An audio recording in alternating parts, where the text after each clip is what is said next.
Há muitos anos atrás eu conheci um pastor que nos ensinou a ungir a nossa casa.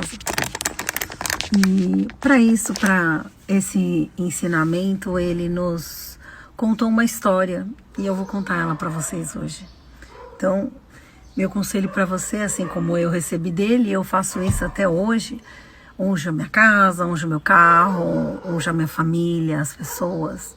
Faça isso você também. Você vai pegar um azeite extra virgem e você vai colocar num pires ou num potinho, de preferência de vidro, e vai orar sobre esse azeite. Vai falar: Senhor, coloca o teu poder aqui, o teu sangue aqui, coloca o fogo do céu aqui, fogo espiritual.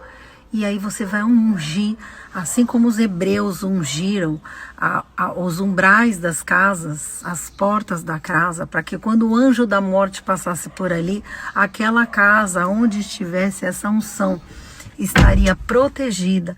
Da mesma forma você vai ungir a sua casa e a sua família para que eles estejam protegidos, haja o que houver.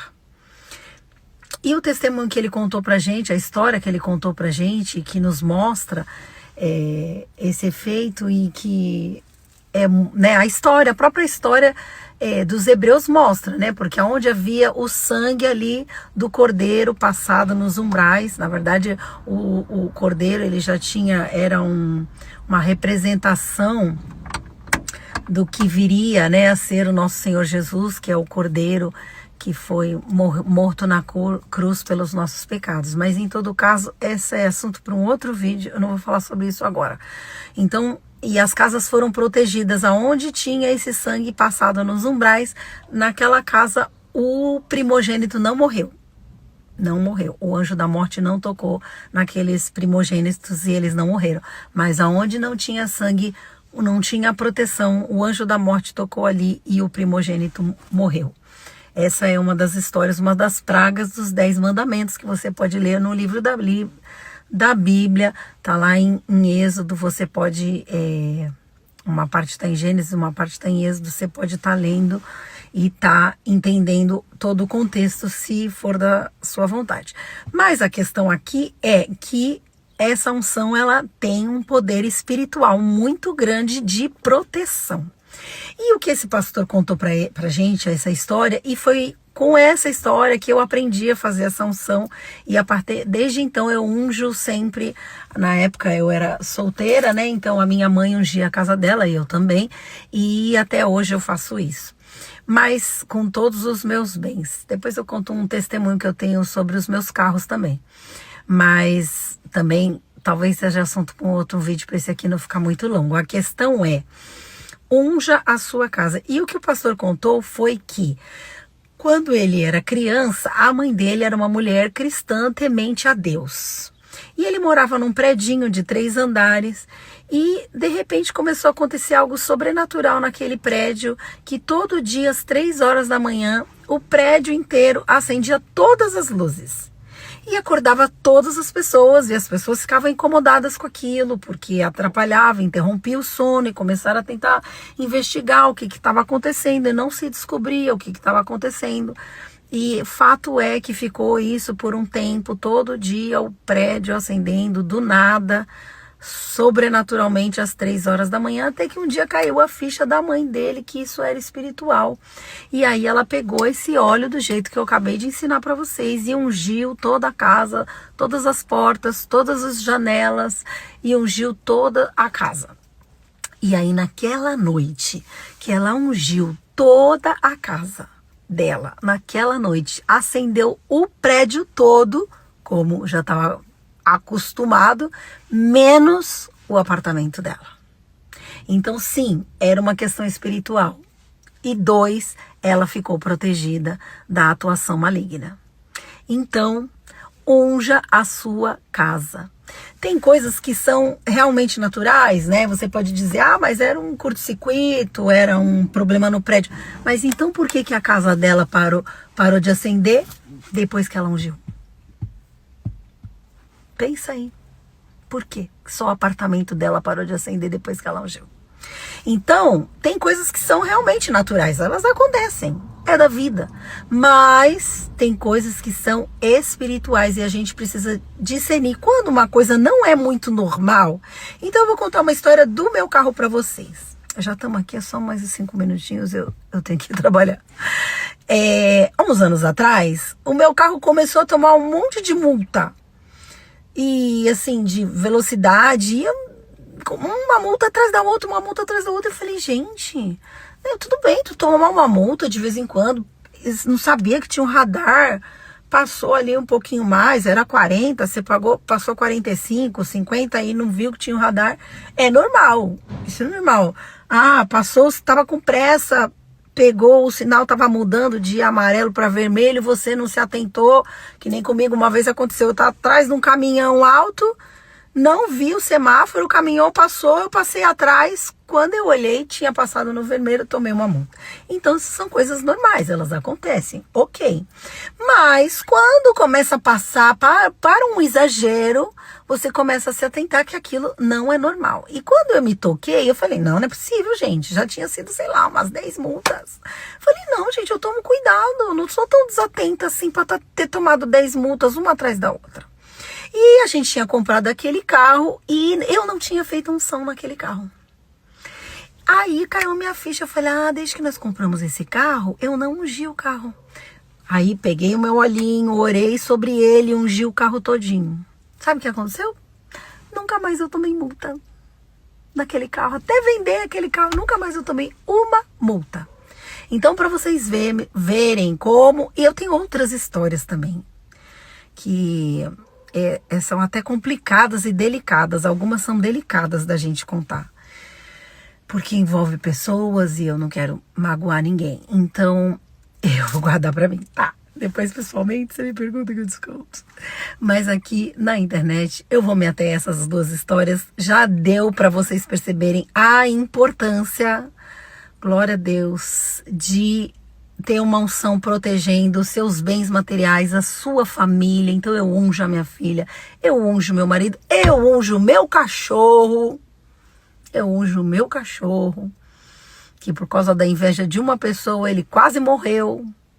Uma pessoa que esteve na minha casa no dia seguinte, ele quase morreu entalado.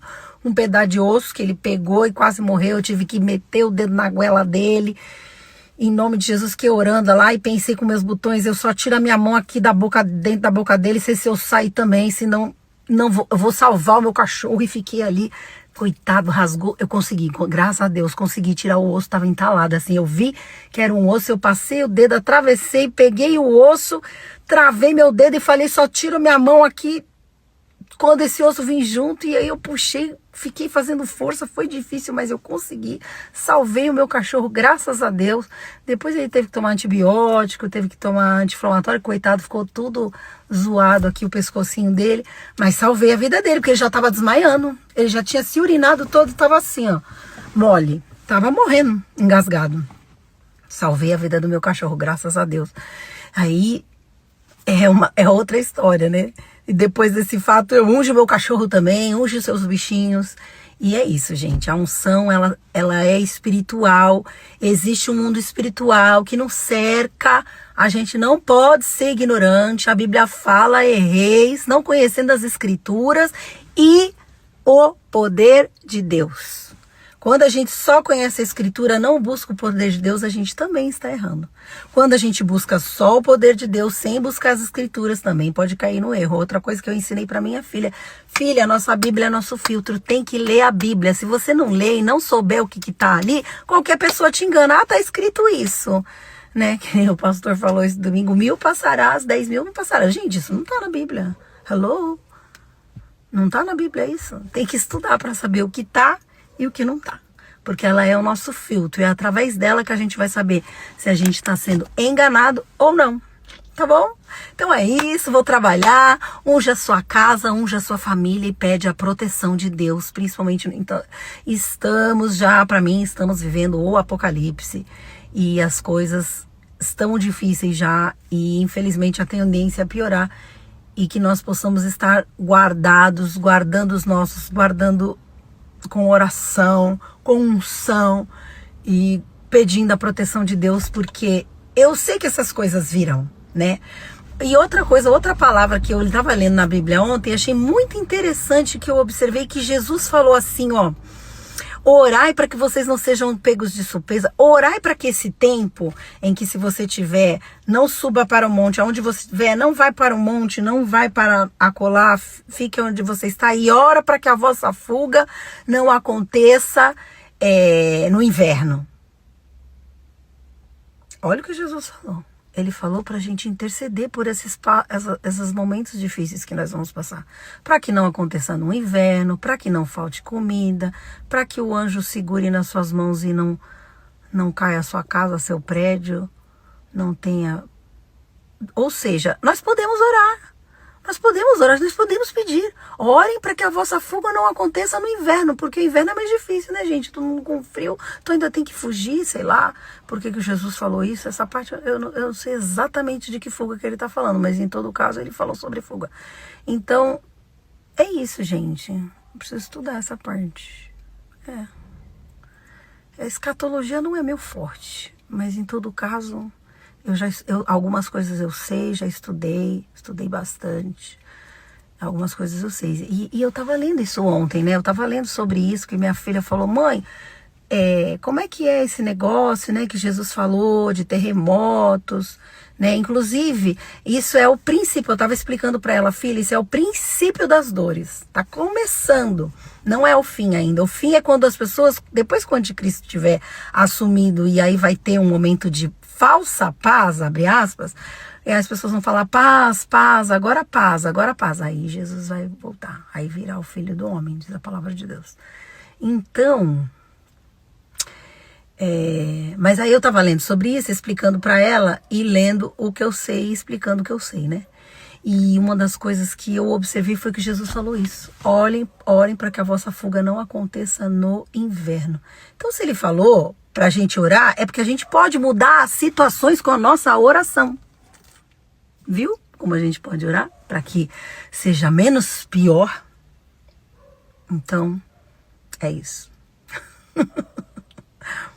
Beijos, fiquem com Deus, leiam a palavra, para vocês não serem enganados. Porque a Bíblia fala que muitos, o próprio Jesus falavam, vir gente falando em meu nome, dizendo que eu sou Cristo, eu sou Cristo. Não vai atrás dessa pessoa, ele não é o Cristo, ele já veio e agora ele só vai voltar. Então, se você conhecer a palavra, se você ver as advertências que Jesus deixou pra gente para o tempo em que nós estamos vivendo, você não será pego de surpresa. Você vai fazer o que tiver que ser feito para, digamos, minimizar as dificuldades que estão por vir. E a oração tem poder. A Bíblia fala também que a oração de um justo pode muito em seus efeitos. Então, a sua oração, a minha oração, Senhor, guarda essa pessoa que está me ouvindo, guarda a família dela, guarda as coisas dela, e que ela possa pôr em prática esse aprendizado em nome de Jesus.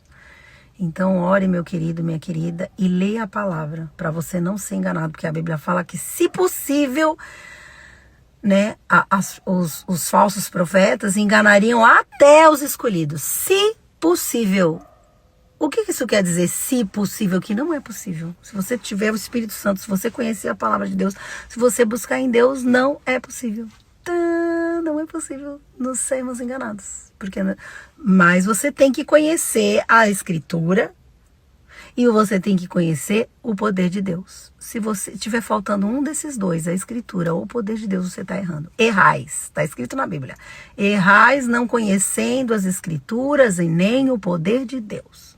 Se você não conhecer nenhum, se você não conhecer o outro, você está errando. E outra coisa também, a Bíblia fala assim, ó.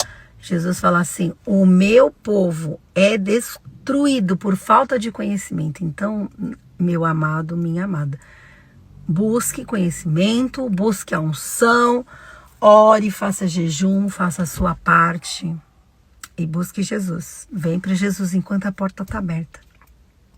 Enquanto nós estamos no tempo da graça. Porque ele vai passar, vai chegar uma hora que não vai ter mais jeito. Que você não seja pego de surpresa. Porque também tem né? Tem o arrebatamento que vai elevar todos os cristãos, mas tem também o tempo que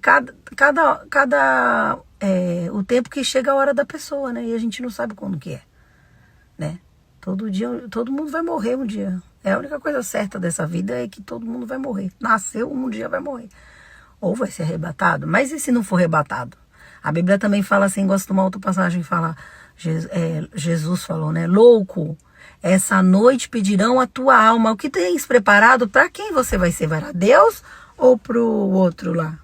Para o capiroto? Para quem que você vai ser? Que você seja para Deus. Que você seja de Deus. E vá para o céu. Passar a eternidade com o amor. Que Deus é amor. Deus é maravilhoso. É tão maravilhoso quando a gente entra na presença de Deus. E a gente sente o amor dele. O amor, não tem nada melhor nessa vida. Eu já vivi muitas coisas. Tenho 50 anos, sou casada, tenho filho. Já experimentei, já fui para lugares maravilhosos, paradisíacos. Então, assim, tem muita coisa boa nessa vida, mas a presença de Deus. Quando você entra na presença de Deus, você não quer mais sair, de tão bom que ela é, porque Ele é amor. Então, busque isso que eu tô falando, busque tudo isso que eu tô falando.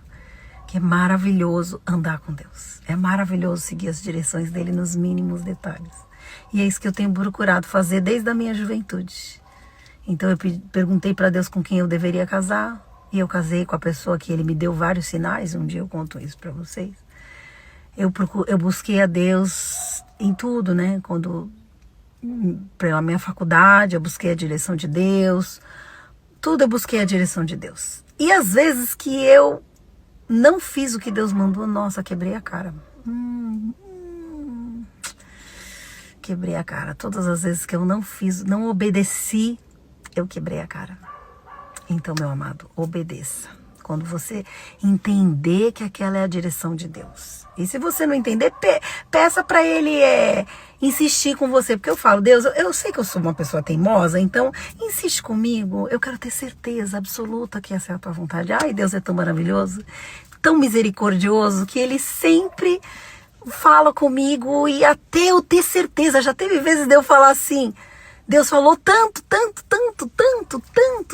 que eu falei, Senhor, obrigada, eu já entendi. Pode parar. Aí Ele parou de falar, porque eu já tinha entendido. Ai, maravilhoso andar com Deus. Tem nada melhor que andar com Ele. Vem andar com Ele você também. Se você que está escutando ainda não me conhece, vem, aceita Jesus como Senhor Salvador e vem andar com Ele. Beijos. Fiquem com Deus. Tchau.